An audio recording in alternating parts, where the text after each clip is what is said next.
আচ্ছা, দেশকে বঞ্চিত বা দলকে বঞ্চিত রাখার যে ব্যাপারটা, এটা হচ্ছে সিচুয়েশনের উপরে।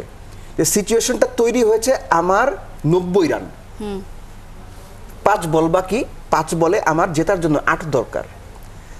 তখন আমি করব কি, চেষ্টা করব ভাই লাস্ট বলে যদি 4টা মেরে 96 থেকে 100 করা যায়, ওইটা আমার জন্য বেস্ট। কিন্তু দেয়ার আর সাম প্লেয়ার্স ও চিন্তা করবে যে 5 বলে 8 রান দরকার, I don't need to take any risk. একটা 4 মারবে, দুটো সিঙ্গেল নেবে বা একটা দুটো 2 নেবে, বল যেমন পাবে তেমন রিঅ্যাক্ট করবে। আমি একটা হাইপোথেটিক্যাল কথাটা বললাম। হয় কি, এই যে আপনি বললেন না কালচার আর ট্রেডিশন, এই দুইটা প্রজন্ম থেকে প্রজন্মতে ছড়িয়ে যায়, আমরা ইনহেরিট করি। আপনার এই যে কালচার, আমাদের কালচার, এটা কিন্তু আমরা বিভিন্ন সময় বিভিন্নভাবে ইনহেরিট করছি। সো তারা ড্রেসিং রুমে যেটা দেখে এসেছেন, যে মানসিকতা দেখে এসেছেন, পার্টিকুলার কোনো একটা টেস্টে বাংলাদেশের টপমোস্ট মিডল অর্ডার ব্যাটসম্যানদের একজন, পঞ্চপাণ্ডবের একজন, একটা সিচুয়েশন ছিল যে তাদেরকে কখনো ঠেলেও নাম্বার 4-এ পাঠাতে দিত না। নাম্বার 4-এর সিচুয়েশন হলে জুনিয়র কাউকে পাঠানো হতো না, আমি যাব না। এই যে গো ধরে বসে থাকে, এটা তো ওনারা দেখে অভ্যস্ত যে সিনিয়ররা যা খুশি তাই করতে পারে। আমার জায়গা 4, আমি 4-এ যাব। টিমের একটা সিচুয়েশন আমার যদি কখনো মনে হয়, যদি মনে করে কোচ বা ক্যাপ্টেন যে ভাই আপনি 3-এ যান, সে যাবে না। আমি 5-এ খেলি, 5-এই খেলবো, আমি 6-এ খেলি, 6-এই খেলবো। সেফ জোন, সেফ জায়গাতে থাকা, এই যে সেফ খেলার মানসিকতা, পিঠ বাঁচানো, টিকে থাকার মানসিকতা, শান্তরা তো এগুলো দেখে বড় হয়েছে।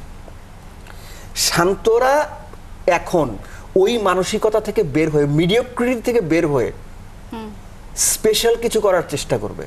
বড় দেশের বড় ক্রিকেটারদের, নামী ক্রিকেটারদের মতো করার চেষ্টা করবে, এটা এক্সপেক্টেড। মিরাজরা সেটা করবে, কিন্তু সেই এক্সপেকটেশনস অনুযায়ী তারা সেটা করছে না।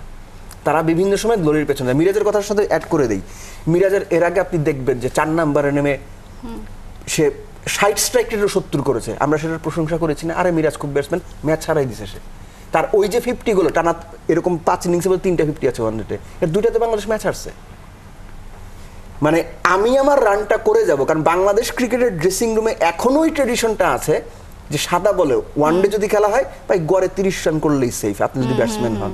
টেস্টে ভাই 2 ইনিংস মারলে 50-60 করলেই সেফ। এই যে সেফ থাকা, এই সেফ থেকে বাংলাদেশ ক্রিকেটটা এখনো পর্যন্ত সেফ রয়ে গেছে। ক্রিকেটটাই আনসেফ হয়ে গেছে কারণে। রাইট।